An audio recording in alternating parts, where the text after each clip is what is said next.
غزوہ ہند کی وضاحت کریں، کیا وضاحت کریں؟ وہ ہو گیا ہے، تم اب لڑنے جاؤ گے؟ تم نے کون سا غزوہ ہند کی وضاحت؟ وہ صلاح الدین ایوبی کے زمانے میں گزر گیا ہے۔ اس وقت مسلمان تھے جنہوں نے جانیں قربان کی اور دین کو پھیلایا، کفر کو توڑا، بتوں کو توڑا۔ محمود غزنوی کو اربوں کی آفر کی گئی کہ ہمارے اس بت کو مت توڑیں، جتنا سونا لے لیں، چاندی لے لیں، جواہر لے لیں۔ اور نے کہا میں تاریخ میں یہ نہیں لکھوانا چاہتا کہ بت شکن، اپنا بت فروش تھا، بت بیچنے، میں لکھوانا چاہتا کہ بت شکن تھا۔ انہوں نے کہا توڑ دو اس بت کو۔ توڑا گیا تو اس میں اتنی جائیداد نکلی جس کا تصور بھی نہیں تھا۔ ہر مرض کی شفا کے لیے پانی پر 70 بار فاتحہ، قل اللہ احد، معوذتین پڑھے۔ ٹھیک ہے، اللہ کا قرآن ہے، کیوں نہ پڑھو؟ پوچھنے کی کیا ضرورت ہے مجھ سے؟ اللہ کا قرآن ہے، اس میں کیا ضرورت ہے کہ پوچھیں گے ٹھیک ہے یا غلط ہے؟ نعوذ باللہ، جو کہے غلط ہے مسلمان ہے پھر۔ بھائی جو آدمی نماز میں مثلا 3 رکعتیں عشاء کی ہو گئیں، چوتھی رکعت میں شامل ہوا، اب اس کے ذمہ 3 رکعتیں، وہ کھڑے ہو کے 1 رکعت پڑھے گا تاکہ یہ پہلی 2 بن جائیں، پھر تشہد میں بیٹھ جائے گا، پھر کھڑا ہو کے 2 پڑھے گا۔ کہتے ہیں حرم کے اوپر جو پرندے اڑ رہے ہیں یہ ابابیل ہے۔ کوئی ابابیل نہیں، اس وقت آئے تھے واپس چلے گئے، ابھی نہیں ہے، یہ ابابیل نہیں ہے۔ صلی اللہ علی محمد میں پڑھتا ہوں، ٹھیک ہے، کوئی بات نہیں۔ صلی اللہ علی محمد، یا رب صلی علی محمد، صلی اللہ علیہ یا محمد، صلی اللہ علیہ یا رسول اللہ، صلی اللہ علیہ وسلم، جو بھی پڑھیں الحمدللہ درود ہے اور نعمت ہے۔ لیکن ایک بات یاد رکھیں، افضل درود وہ ہے جو نماز میں پڑھتے، باقی سب جائز ہے۔ ہم نے زمین خریدی ہے لیکن اس نیت سے کہ جب ضرورت ہوگی تو بیچ دیں گے، اس پہ زکوٰۃ ہے۔ جو زمین آپ خریدیں گھر بنانے کے لیے، اس پہ زکوٰۃ نہیں ہے۔ اگر خریدی ہے کہ بھی اس کا ریٹ بڑھے گا ہم بیچ دیں گے، اب زکوٰۃ ہے۔ اور زکوٰۃ بھی ہر سال کی مارکیٹ ویلیو کر ہوگی، یعنی پچھلے سال قیمت 1 لاکھ تھی تو 1 لاکھ کی، اس سال 1.5 لاکھ کی ہوگی تو 1.5 لاکھ کی زکوٰۃ دیں گے۔ میں نے عبقری صاحب کے رسالے میں پڑھا ہے کہ سورۃ فاتحہ، آیت الکرسی، شہد اللہ، قل اللہ مالک الملک، اللہم انت ربی، پتہ نہیں کیا ہے، بہرحال سب ٹھیک ہے۔ جو بات قرآن ہو یا حدیث ہو، پوچھنے کی ضرورت نہیں۔ عصر کی نماز اور مغرب کی نماز کے درمیان 2 طواف کر لیں تو اس دونوں کے 2 رکعت جو ہیں وہ آپ مغرب کے بعد ادا کریں۔ بیر روحا کنواں ہے اور کیا ہے، اس کے حقیقت ہے، حضور پاک نے غسل فرمایا تھا۔ اب تو میرے خیال میں ہے ہی نہیں، بند ہو گئے، بیر شفا بھی بند ہو گیا۔ عورتوں کو سجدہ کرنا چاہیے بدن زمین کے ساتھ ملا ہوا ہو، یہی حدیث ہے، ان یضمہما، حضور نے فرمایا اپنے بدن کو زمین سے ملا کے سجدہ کیا کرو، کیونکہ یہی ان کے لیے استر ہے، ستر اسی میں ہے۔ مرد کی حالت میں ان کے لیے ستر نہیں ہوتا، عورت کے لیے ستر ضروری ہے۔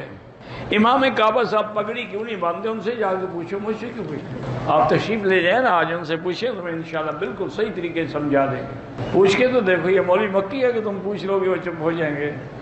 سپاہی پکڑ کے اٹھا کے پھینکیں گے حرم کے باہر۔ کوئی ضروری پگڑی سنت ہے، ضروری تو نہیں نا۔ رومال باندھو، ٹوپی باندھو، پگڑی باندھو، سب جائز ہے، کوئی غلط کام تو نہیں کر رہے۔ یہ تو تم نے ایک اصول بنایا ہوا ہے نا جی، آسا بھی رنگین ہو، پگڑی بھی ہو ہاتھ میں جمعہ کے دن، لیکن بیان بدعت کرے گا، صرف یہی سنت ہاتھ میں ہوگی، باقی بیان میں ساری بدعت ہوگی۔ مقتدی نے امام کے ساتھ سجدہ سہو کیا، باقی جو رکعت رہ گئی اس میں واجب ترک ہو گیا۔ کس سے ترک ہو؟ مقتدی سے، اس میں کچھ نہیں۔ امام سے ترک ہو گیا تو سجدہ سہو کر چکا ہے۔ اگر کسی امام کی داڑھی مجھ سے کم ہو، دعا کریں اللہ کرے پوری ہو جائے، بڑھنے والی چیز ہے، بڑھ جائے گی۔ بغیر پاکستان سے، بغیر احرام کے جدہ ایئرپورٹ اترے اور سیدھا طائف سے احرام باندھ کے آ جائے، ٹھیک ہے، کوئی دم نہیں۔ مسجد خیف کے اندر 70 انبیاء کی قبریں ہیں، یہ 101% جھوٹ ہے۔ اگر وہاں انبیاء کی قبریں ہوتی تو حضور ان کے اوپر چلتے اور ان کے اوپر کھڑے ہو کے نماز پڑھتے۔ خدا کا خوف کیا کرو، جھوٹ بولتے ہوئے سمجھا بھی تو کرو نا۔ اچھا، اور جب یہ 70 انبیاء فوت ہوئے، کون کون سے، ان کے نام گنو، پھر مجھے بتاؤ اس وقت یہ مسجد خیف تھی؟ بس ایک روایت ہے، بنی ہوئی ہے۔ کبھی مرزا عبد الرحمت کے نیچے حضرت اسماعیل کی قبر ڈھونڈ رہے ہیں، کبھی زمزم سے لے کر حجر اسود تک 50 انبیاء کی قبریں ڈھونڈ رہے ہیں۔ معنی یہ ہے کہ کعبے میں آ کر بھی ہم قبروں کا طواف کر رہے ہیں۔ انا للہ و انا الیہ راجعون۔ پاکستان سے بغیر احرام کے آ جائے، دم پڑ گئی، عمرہ بھی کرے، چاروں مسلک میں داڑھی جو ہے ائمہ اربعہ کے نزدیک ایک مشت ہے، چاروں اماموں میں کوئی اختلاف نہیں ہے۔ اس کی وجہ ہے کہ جب حدیث ہو نا اس میں اختلاف ہوتا نہیں، یاد رکھا کرو۔ منصوص مسائل میں اجتہاد نہیں ہوتا، وہ تو نص ہے کہ حضور کی داڑھی مبارک سینے پر آتی تھی، بس بات ختم ہو گئی۔ اب اس میں کوئی اجتہاد تو ہے نہیں کہ ایک امام کا ہے چھوٹی ہو ایک کا ہے بڑی ہو۔ میں نے جدے سے احرام باندھا لیکن میں نے انڈر ویئر پہنچا ہوا تھا، مکے آ کے اتارا، 10-20 ریال خیرات کر دو کہ تم نے سلا ہوا کپڑا باندھا ہے اتنی دیر۔ ماں اپنے بچے تنگ کرتے ہیں، بچوں کو گالی دے، بہرحال تنگ آ کے انسان دیتا ہے لیکن دینی نہیں چاہیے۔ کبھی گالی دینے سے بچوں کو نعوذ باللہ نقصان ہوتا ہے اور پھر یہی ماں رو رہی ہوگی۔ ان کو گالی کے بجائے ہدایت کی بات کیا کرو۔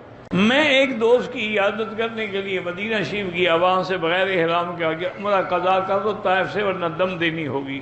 حضور پاک نے مسافر کے لیے قبر مبارک سے ہاتھ نکالا تھا، کسی حدیث میں نہیں، کسی روایت میں نہیں ہے، بعض تاریخی کتابوں میں ہے، اللہ عالم۔